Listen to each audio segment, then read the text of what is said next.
극동방송과 함께하는 성경 읽기 프로젝트 성경이 읽어지네.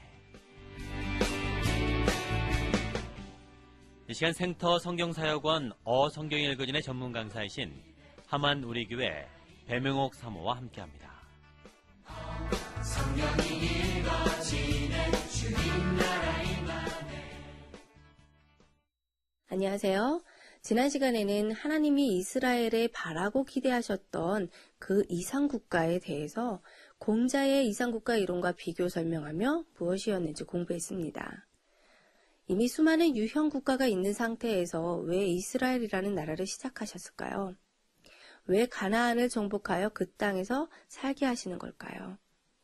그냥 먹고 살기 위해 들어가는 것이 아니라 이 나라는 사명이 있었습니다. 사명이 있는 민족이었어요. 다른 나라에 하나님의 나라로서 모범이 되고 모델이 되어야 하는 것이었습니다. 다른 나라에 하나님의 그 복을 전해줘야만 하는 거였어요.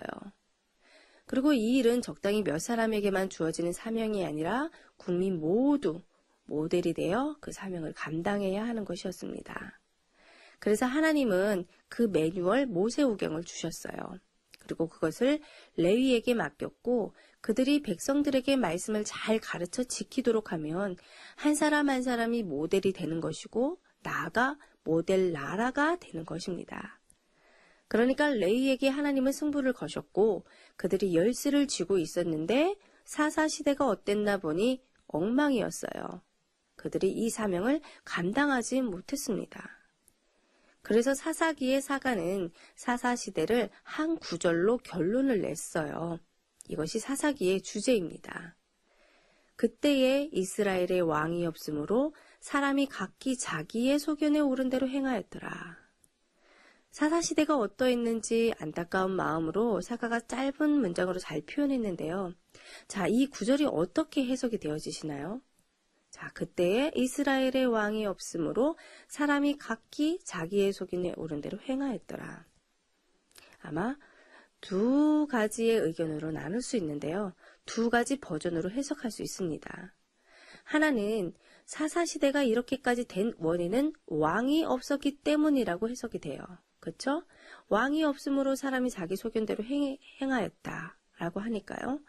자, 왕의 부재가 원인이니 왕이 있어야 한다는 말로도 들려요. 자, 근데 이 말 사실인가요? 아니, 그럼 이 나라에 왕이 없단 말이잖아요. 에이, 그렇게 말하면 안 되죠. 그쵸? 이 나라의 왕은 누구십니까? 하나님이시잖아요. 하나님이 왕이신 나라는 결국 모세오경으로 통치되어야 하는데 레위들이 제대로 율법책을 연구하지 않고 미가신상 사건, 레이첩 사건 같은 생활들을 했으니 백성들은 말씀도 제대로 잘 모르고 왕이 없다고 생각하는 겁니다.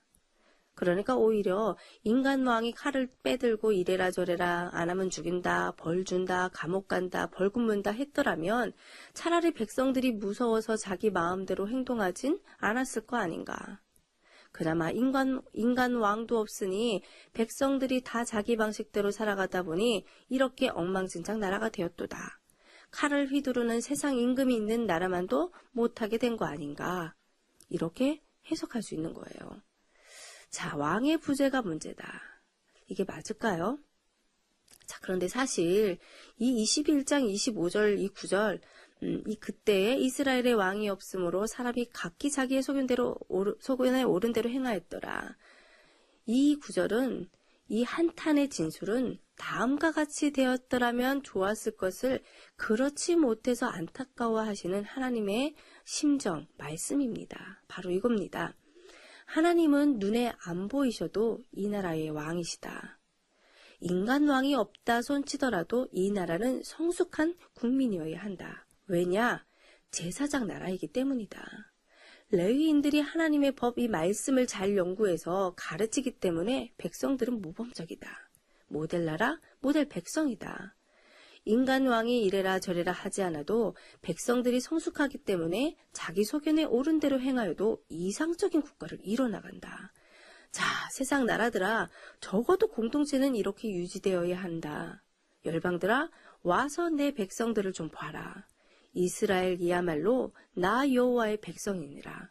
내가 거룩하니 이들도 거룩하지 않느냐. 네, 그렇습니다. 하나님은 국민, 주권, 영토를 다 완성시킨 이 사사기 상황에서 이걸 기대하셨다는 거예요. 인간 왕이 없어도 하나님이 통치하시는 나라로 경영되기를 원하셨어요. 왕이 눈에 안 보여도 유토피아를 이루는 나라, 자기 소견에 옳은 대로 행하여도 괜찮을 법한 그런 모범적인 모델의 나라가 되기를 원하셨던 겁니다. 이것이 제사장 나라예요. 그러니까 이 나라는 왕이 없는 것 같아도 태평성대를 이루는, 즉 왕이 없어도 태평성대를 이루는 이 이상국가 수준의 나라가 사사기 시대였어야 한다는 것입니다. 또한 국민 한 사람 한 사람은 너무나 성숙해야 하는 거고요. 자기 소견대로 해도 얼마나 성숙한지 그것이 틀리지 않는 거예요. 주기도문 중에 뜻이 하늘에서 이루어진 것 같이 땅에서도 이루어지리이다. 자, 뜻이 하늘에서 이루어진 것 같이는 하나님의 절대 주권을 뜻하는 거죠. 그리고 땅에서도 이루어지리이다.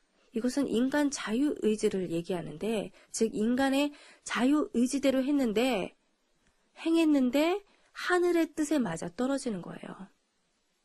인간의 자유의지, 즉 자기 소견대로 했는데도 그게 하나님의 뜻에 맞는 거예요.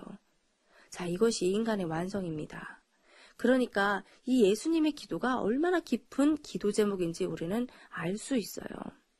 인간의 자기 소견에 옳은 대로 행하여도 하나님의 뜻에 어긋나지 않는 경지가 인간의 완성인데, 공자는 자신의 창조주 하나님이 인격자로 계신다는 사실을 몰랐는데도 그 경지를 깨달았어요. 대단하죠? 이렇게 공자는 특별 계시가 없이도 이런 수준을 사모하고 깨달았어요. 그런데 우리는 특별 계시를 갖고 있습니다. 그러니 이에 못지않은 이 성숙한 경지를 우리는 사모해야 할 것입니다. 자, 하나님의 형상과 모양대로 지음받은 우리는 뜻이 하늘에서 이루어진 것 같이 땅에서도 이루어지는, 즉 나를 통해서 이것이 이루어져야 하는데, 그 다음 만나는 문제는 뭐냐? 한순간에 이 경지에 이르지 못한다는 거예요. 이것이 단번에 되지 않는다는 겁니다. 한순간에 신의 경지에 이르지 못해요. 매일 넘어집니다, 우리는. 그러나 7번씩 70번이라도 다시 일어나야 돼요. 하나님의 나라의 성숙한 백성으로 이 땅에서 산다는 것은 하루아침에 되지 않는 수행 과정임을 우리는 알아야 합니다. 이게 신앙생활이에요. 넘어져도 또 일어나고 또 일어나고 또 일어나고, 훈련하며 수행 과정을 지나며 우리는 성숙해져야 합니다. 자, 이것을 성화 과정이라고 하잖아요. 자, 세상 사람들이 우리를 볼 때 우리 지금 모델일까요? 하나님의 형상대로 지음받은 우리는 짐승으로 살다 죽는 존재가 아닙니다. 인간이 도달해야 할 경지가 있는 거예요. 인간의 자유의지로 행하였는데도 가히 하늘의 뜻에 어긋나지 않는 경지가 인간으로서 완성해야 할 경지입니다. 우리는 이 수준을 추구해야 되는 거예요. 그러나 문제는 하루아침에 되는 일이 아니라는 거죠. 그러니까 공자 표현대로 하자면 종심소욕 분류구의 단계로, 그리고 우리 말씀으로 말하자면 구약의 십계명과 신약의 마태복음, 산상수훈, 마태복음 5장, 6장, 7장을 지키는 수준으로 매일매일 훈련해야 한다는 거예요. 자, 탁구 선수들도 하루아침에 잘하는 것이 아니잖아요. 끊임없는 훈련을 통해 이제 근육이 생기고 대표 선수가 되고 이렇게 잘하게 되는 것처럼 우리도 안 돼도 넘어져도 또 오뚜기처럼 일어나야 됩니다. 우리 모두 이 과정을 즐기며 말씀 안에서 자유자로 성숙한 그리스도인으로 매일 거듭나길 소원합니다. 아멘. 그런데 사사기를 보니 이렇게 성숙해야 할 국민이, 모델이 되어야 할 국민이 엉망이었습니다. 사사들이 나타나 나라를 구원하지만 사실 사사 이들도 또한 얼마나 미숙한지 몰라요. 자, 그러다 보니 사사기 분위기는 인간 왕이 없어서 큰일이네 하는 무드가 지배적입니다. 누구라도 왕이 되어줘야 되는데 하는 바람을 엿볼 수가 있어요. 그러니까 이스라엘은 인간 왕을 기다리게 됩니다. 자, 이것이 사사기의 끝이었어요. 자, 한 시대를 알고 싶을 때 드라마 한 편만 봐도 어느 정도 감을 잡을 수가 있습니다. 영화 한 편이나 소설 한 권을 읽어도 눈치챌 수 있어요. 근데 사사기를 다 읽어보니 절망스러운 드라마 한 편을 본 것 같아요. 자, 미가 신상이 그랬고 신상 사건이 그랬고 레이첩 사건도 그랬어요. 자, 그런데 이제 다른 드라마 한 편이 이어지는데요. 바로 루키입니다. 이 스토리를 보면 희망이 생길 거예요. 자, 내일 기대해 주세요.